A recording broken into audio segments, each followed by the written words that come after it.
nga pong habang buhay na regalo sa ating mga anak ang dekalidad na edukasyon. Isang bagay na hindi mananakaw ni naman. Kaya naman todo kayod tayo para mabayaran na nakakalulang tuition sa kolehiyo.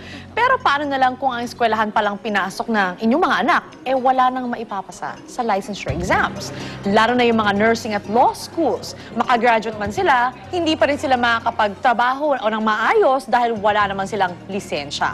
Ang mga diploma mills na ito pwede bang ipasara na?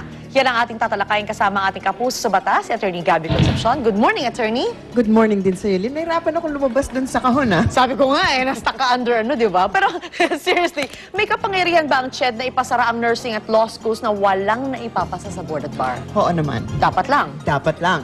Kasi nga meron po tayong Higher Education Act of 1994 na talagang binigyan ng kapangyarihan to ng CHED, yung Commission on Higher Education. Itong CHED, pwede siya mag-set ng minimum standards para sa mga paaralan natin ng higher education. Ibig sabihin, yung lampas ng high school.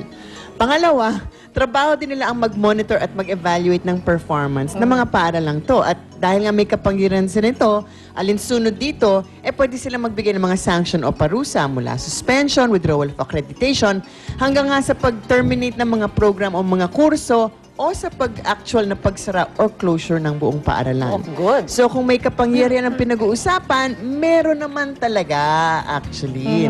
Pero ang better question dyan ay kung ginagawa nga ba ng CHED ang kanilang duty na to sa ilalim ng batas. Kasi sa alam ko, marami ng beses na tinatawag ang pansin ng CHED na nakakarami na sobrang dumadaming ina-accredit daw nila ng mga umuusbong na paaralan. Hindi lang ito yung mga NGO, mga private organizations, pati na rin ang COA. Pero hindi naman nila namomonitor ang performance at quality ng mga eskwela na to, lalo na sa mga nursing school o law school. At isama na rin natin dyan yung mga engineering at accounting schools. Lahat naman to, mayroong mga board exams. So actually, ang nagiging yung batayan kung okay ba o hindi, syempre yung percentage of passing sa mga exam na to. Nako, mabibiktima yung mga estudyante, syempre. So, hindi ba masyadong marahas naman kung ipapasara ka agad ang school? Syempre, sayang yung mga gastos ng mga magulang at yung mga estudyante, di ba, na gumagasa ng pera at gumugugol ng oras para sa wala. Can you imagine kung gaano katagal sila nag-aaral? Well, actually, dapat lang kung talaga namang banban yung eskwela, di ba? Pero actually, yung CHED, hindi naman agad pinapasara yung mga eskwela na to.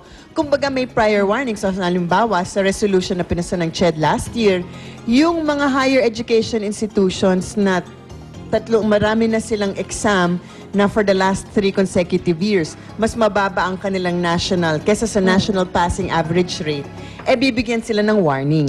Na ipasasara sila. So, warning muna. Pero yung mga paaralan, for example, na ang passing percentage ay 0 for the last 3 years. Hindi lang yung medyo mas mababa lang ng konti sa national average. Pero yung 0 talaga. If-face out na to mga to. So, last year, higit na 150 nursing schools ang may warning na ipasasara sila within 3 years kapag hindi mag-improve ang passing rate. Meron din mga paaralan na bago pa sila ipasara, sila na mismo ang nagsara sa sarili nila. Diba? May konsensya. At hindi lamang mga nursing schools yan. Diba? Last year, yung CHED nagsara ng 6 na law school. Meron ding 5 na nagsara na rin on their own. Kasi alam naman nila, for example, for the last 10 years, wala namang pumasa sa bar exam. Diba? So, wag na lang. Pero of course, yan, pinasara nila yung law school. Pero meron nagsasabi, parang wala yatang actual na pinasara na nursing school ang CHED. Diba? Warning pa lang. Warning pa lang. Kahit na substandard at sobrang ang dami, parang nga daw kabuti kung umusbong itong mga nursing school. So dapat the CHED should take its power more seriously. At actually, para dun po sa mga magulang, sa kapakanan nila, yung CHED, maglabas na ng listahan. Diba? Para yung mga magulang, mag-check po kayo kung nandun sa listahan o hindi. Imbis na kesyo malapit, kesyo mura, kesyo whatever reason, kasi sayang naman yung pera kung i-enroll ninyo, tapos hindi naman pala dekalidad yung paaralan. So kahit na makapagtapos, makapag-graduate, tuwan-tuwa tayo, pero actually, hindi naman makakuha ng lisensya. Wala rin kwenta. Parang sayang lang. Oo, tsaka yung oras, tsaka yung panahon, yung talagang taon na binilang, di ba? Kasi may balita, kasi malakas daw sa powers that be sa pamahalaan, yung iba nag-set up ng school because some see it as a business, di ba? Yes. Hindi talaga yung para mag-provide ng quality education, pero business kasi, halimbawa, nursing, ang dami-dami, in demand daw. Yan. Uy, but attorney, Kaya daw. it's a new administration. We're all very hopeful. Oh, and So let's see. surprisingly, I was talking to somebody, sabi nila, we didn't vote for the current president, but there is so much hope. We are There very is so hopeful, much hope in yes. the current administration, kaya lahat dapat nung kanyang italaga sa mga posisyon. Seryosohin Yung na karapat natin. dapat. At saka syempre, yung mga siguro mga magulang na rin bago niyo ipasok yung mga anak sa eskwela, i-research niyo muna. Kasi nasa internet Exactly. naman lahat yan. Kung ilan na ipasa, ilan na ibaksak, di ba? So, ayan, sana marami po kayo napulot na impormasyon legal sa ating talakayan today. Maraming salamat, attorney. My pleasure, as So, always. balik ka na sa box. Okay? Diyan lang po But we kayo. must think out of the box. Think out of the box. Diyan lang po kayo mga puso. Balik agad ang unang hirit. Wow. My mind.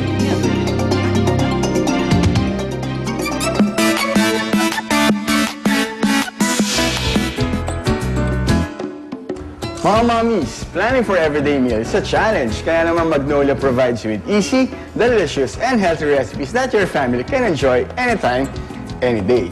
Before we send off our kids to school, kailangan siguraduhin na mag-hearty breakfast sila. Ideally with rice. Pero paano ba natin pasasarapin at mas gagawing healthy ang kanin? Let me share with you my recipe. Star Ham and Cheese Rice na mas lalong gagawing masarap at healthy gamit ang Star Margarine. Ang mga ingredients na kailangan ay